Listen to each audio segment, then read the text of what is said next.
পাপা এখান থেকে একটু দূরে সানির ধাবা পড়বে, ওখানকার আলুর পরোটা খেতে দারুণ। চলো না ওখানে লাঞ্চটা করি। হ্যাঁ হ্যাঁ তাই হোক, কিন্তু তোমাদের মাম্মি তো আগে পারমিশন দিক। কি মেঘা? এখন যদি বারণ করি তাহলে প্রতিবারের মতন আমি ভিলেন হয়ে যাব। তার থেকে ভালো যাওয়াই যাক। তুমি আলুর পরোটা খেও আর আমি ফুলকপির পরোটা খাবো মাখন দিয়ে। ইয়েস। এই পরোটা খেয়েই তো আমার আগের মাসে পেট খারাপ হয়ে গেছিল। আর এমনিতেও এই ধাবাতে যদি দাঁড়াই তাহলে 2 ঘন্টা চলে যাবে। তারপর আমি বিকেলবেলা ম্যাচ কি করে দেখবো? কিছু একটা তো করতেই হবে। একদম ঠিক টাইমে ঘুমিয়েছে বেটা বান্টি। তুই ভালো করে স্বপ্ন দেখ আর আমি তোর স্বপ্নে জল ঢেলে দেব।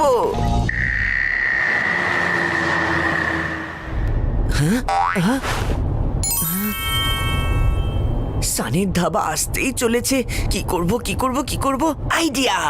পাপা, তোমার মনে হয় না তুমি গাড়িটা একটু বেশি স্লো চালাচ্ছ? না না না, আমি একদম সেফ স্পিডে চালাচ্ছি। রাইট পাপা, তুমি সবসময় খুব সেফ চালাও গাড়ি। আর আমার ম্যাচটাও সেভ হয়ে গেল। সানির ধাবা কি এসে গেছে গো? যখন আসবে তখন আমি তোমায় ডেকে দেব। এখন শুয়ে পড়ো চুপচাপ। আমরা তো অনেকটাই দূরে চলে এসেছি। সানির ধাবা তো পেছনে ছিল। চলো চলো পাপা, পেছনের দিকে চলো। ফেরত যাব? বাবা, আবার ফিরে যেতে তো অনেকটা সময় লেগে যাবে। তুমি আলুর পরোটা খাবে তো? তাহলে আমরা মান্নির ধাবায় দাঁড়াচ্ছি। না পাপা, আমি যদি আলুর পরোটা খাই তাহলে সানির ধাবারই খাবো, নয়তো আমি খাবো না। এটা কিরকম জেদ বান্টি? শুধু একটা পরোটা খাওয়ার জন্য গাড়ি আবার ঘোরাতে হবে? একদমই না। আর যদি তোর পরোটাই খাওয়ার ছিল তাহলে ঘুমিয়ে পড়লি কেন? ঘুমিয়ে পড়লে চলে যাবে। তোর সাথে আমি পরে কথা বলবো। চিকু চচ্চড়ি, পাপা প্লিজ ফেরত চলো না। বান্টি এইরকম জেদ করে না। তাহলে ঠিক আছে, তোমরা যদি আমাকে সানির ধাবাতে নিয়ে না চলো তাহলে আমি সারাদিন ধরে কিচ্ছু খাবো না।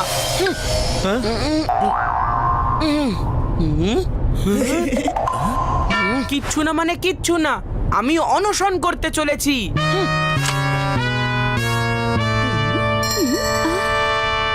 বান্টি তো দেখছি খুব জেদ করছে। গাড়ি কি ঘোরানো হবে?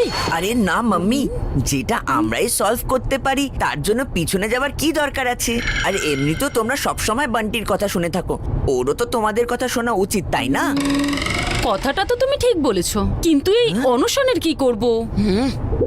ওই টেনশনটা তোমরা আমার ওপরে ছেড়ে দাও। চিকুর প্ল্যান ঠিক করে দেবে বান্টির অনশন। কিন্তু এই চায়ের চক্করে যেন কোনো ঝামেলা না হয়। ঝামেলা হবে না পাপা, তুমি শুধু দেখতে থাকো। হ্যাঁ, এটা অবশ্য ঠিক।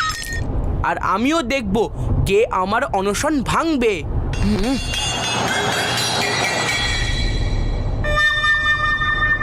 পাপা, আমি যখন ইশারা করব তখন তুমি আচমকা ব্রেক লাগিও, ওকে? ওকে। হ্যাঁ, প্রথমে ব্যাগ থেকে পেস্ট্রি বার করব, তারপর পাপাকে ব্রেক লাগানোর ইশারা করব। পেস্ট্রি হাওয়াতে উড়বে, প্রথমে 30 ডিগ্রি নর্থে যাবে, তারপরে 35 ডিগ্রি ওয়েস্ট, আর তারপর 20 ডিগ্রি সাউথ হয়ে যাবে সোজা বান্টির মুখে।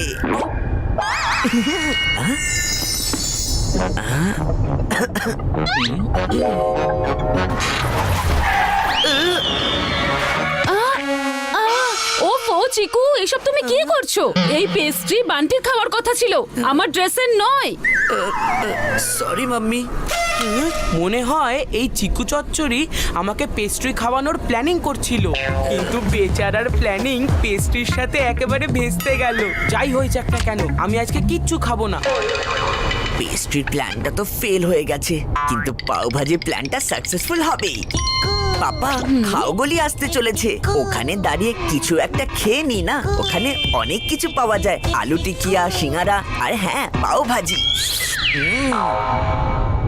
নিশ্চয়ই চিকুর এটা নতুন প্ল্যান। ভালোই প্ল্যানটা।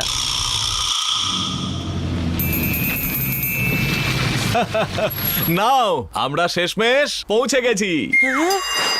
বান্টি, তুমিও আমাদের সঙ্গে চলো না। ফুচকা থেকে শুরু করে চাউমিন অবধি সবকিছু পাওয়া যায় এখানে। না মাম্মি, আমি যাব না তোমাদের সাথে। আমি আলুর পরোটা খাবো, তাও শুধু সানির ধাবার। মাম্মি, এটা খাওগলি, ওকে রাজি করানোর গলি নয়। তুমি কেন ওকে রাজি করানোতে এত টাইম ওয়েস্ট করছো?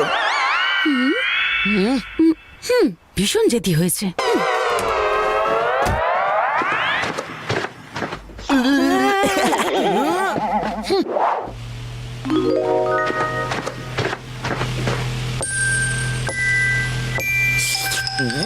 আঙ্কেল আঙ্কেল আরেকটু মাখন দিন না। প্রথমে এই মাখন গলবে আর তারপরে গলবে বান্টির মন।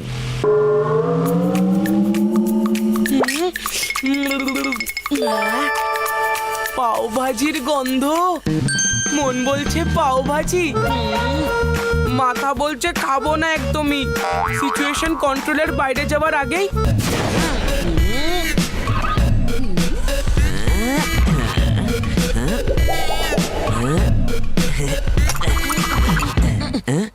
বল কোন বাটিটা ফাঁকা?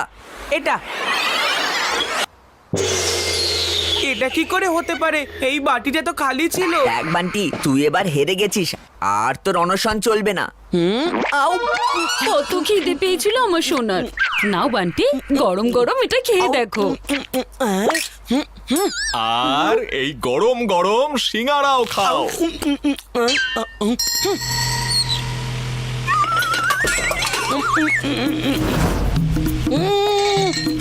আমি যে বাটিটা চুজ করেছিলাম তার মধ্যে গোলাপ জামুন ছিল, কিন্তু বাকি দুটো বাটির মধ্যে গোলাপ জামুন আছে। তার মানে গোলাপ জামুন ছাড়া কোনো বাটি ছিলই না। চিকু চচ্চড়ি, তুই আমার সাথে চিটিং করেছিস, তুই আমাকে ধোকা দিয়েছিস। এই এই এই, তুই বেশি ফিল্মি ডায়লগ দিস না। চিটিং করেছি তো করেছি, কিন্তু তুই হেরে গেছিস, কারণ তোর মুখে এখন পাও ভাজি আর সিঙ্গারা লেগে আছে। আরে মুখে কেন, এতক্ষণে তো পেটেও পৌঁছে গেছে। মানে বান্টির বান্টির অনশন অনশন শেষ। শেষ।